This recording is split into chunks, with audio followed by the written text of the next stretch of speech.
Prior to that, we got offered the opportunity to be with Cash Money. And then Yella raised his hand like, hey bro, y'all bringing all these new dudes in here. What about the money from our last project? Baby and them was welcoming us, but some of the artists was just feeling like nothing but the hard hitters, and I my people PNC because they put me in the game like this shit. If they really want to know, Partners in Crime helped a lot of them.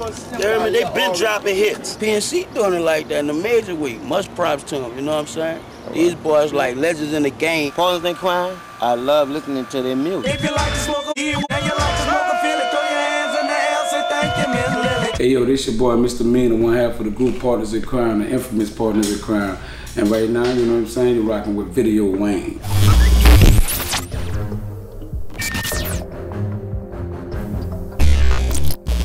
The transition from y'all hustling on your own, kind of being independent, to connecting with Big Boy, how did that come about? Well, what happened was, with me being in a gong show one time, I ran across Sporty T. Sporty T was from my neighborhood in Holly Grove at the time. I wasn't living in Holly Grove at the time. I had moved to the east. He told me about Chuck and what they was trying to do. He brought me to Chuck. I rapped for Chuck. Chuck thought I was whack. He said, you know, he was probably the wackest dude he ever heard, you know what I'm saying? And he didn't want to have nothing to, you know, to do with that. You know, Chuck was trying to build his label off of a death row sound, like the Cali type thing, you know what I'm saying? So what I was doing, the little bounce, little swag wasn't what he was looking for. But at that point, he had no bounce artists, you're saying? Yeah, Black Menace, I think G Slim, and I think the only artist would have been considered bounce was like Sporty T. Then he had Precise as a producer, he from 17. It was like family for me. So Sporty asked me to come open up for one of the little nights they had. So me and Kango went, did it, rocked it. When we blew the crowd away that night, Chuck pulled me to the side, was like, man, meet me at the office Monday, you know what I'm saying, let's do this. And it was curtains from there. Because I'm smooth, and all these hoes know I'm down one part time, and my dinner can't go, I'm up early in the morning. We was considered at the time like problems to people because we wanted our publishing and things of that nature. We wasn't like, I had came in the game knowing how to count royalties, things of that nature. When I went to Big Boy, the first thing the lawyer said, every 6 months they got to show you a statement of, you know, they got to open the books to you. I didn't have to know anything else. Once I knew that, every 6 months from the release date, I was like, hey Chuck, what's up with his royalty time, you know what I'm saying? And we was, at the time, was one of the only groups getting a royalty at Big Boy, you know? And why is that? Because we was the only one that really knew about it. So, you know, Chuck was a fair guy, don't get me wrong, rest in peace to Chuck. Chuck was a fair guy, but if you didn't come at him about it, he just kept going day by day. Everybody was learning the business as we was going, so I don't think that nobody was directly trying to just screw nobody. It was just like, they was all kids trying to do something big. If you didn't know, he wasn't gonna tell you, right? Yeah, but yeah, if you didn't know, he just wasn't bringing it up to you. If nobody knew, me and Chuck stayed arguing, stayed fussing, because I was outspoken. So with me being outspoken, he didn't like that. He was the money man. He never liked to be challenged on what he said. Like, this what we doing. No, man, we should. He didn't like that. So me and him stayed fussing. So we was at odds. So. Say, wait, I mean, because that's just interesting, right? So what would make you just didn't like the way things were going? Everybody felt the same way, you would just speak up? It'll be something like this. We got the boot camp clique, and y'all gonna be the bounce squad, you know, and he'll outcast us like we was something softer than the guys that he had in the boot camp clique, and I didn't like that because I was a man, and I was like, bro, I fight, I'm about whatever, like you got me twisted. Like, I didn't like how he was trying to separate, but he was just trying to make, it was something that he wanted his label to make, be known as, but we was the breadwinners. You know, like if nobody knew anything, Partners in Crime was the breadwinners. Mystical was our opening act.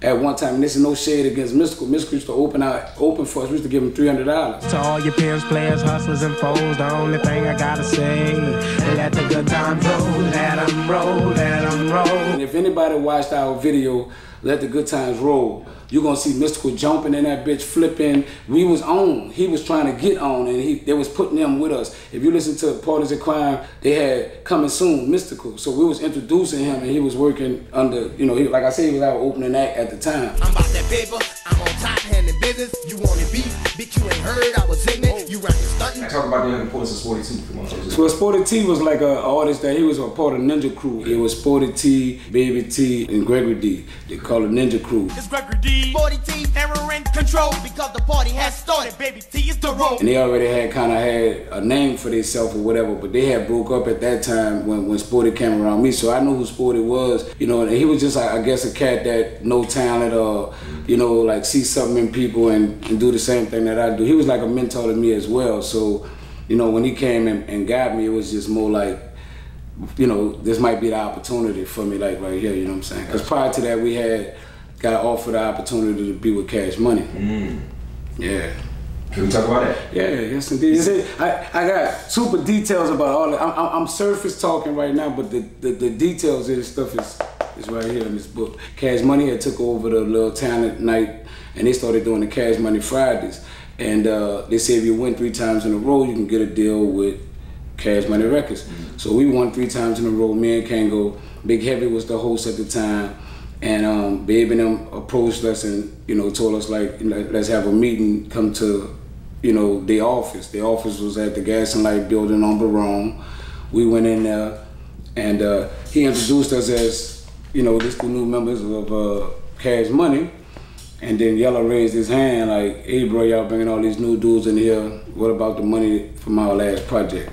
And then right there, that had rubbed me the wrong way. It just was a negative vibe out the gate. So I was just more like, I don't know, you know what I'm saying? Then, you know, like I say, the rest, the detail stuff is in the book. Like, you know, you'll see what happened from that position, like for us and there, but the deal just didn't go through, like with us and Cash Money. So that's how we wind up landing a deal with Big Boy Records, like because we just couldn't do the. And that night concluded with you guys making the decision that you're not gonna fuck with it. Well, yeah, from that meeting or whatever, the way it was going, the stuff that was going on in the room, I had felt the negative energy. I always had a great discernment spirit of like, you know, I know when something ain't mixing.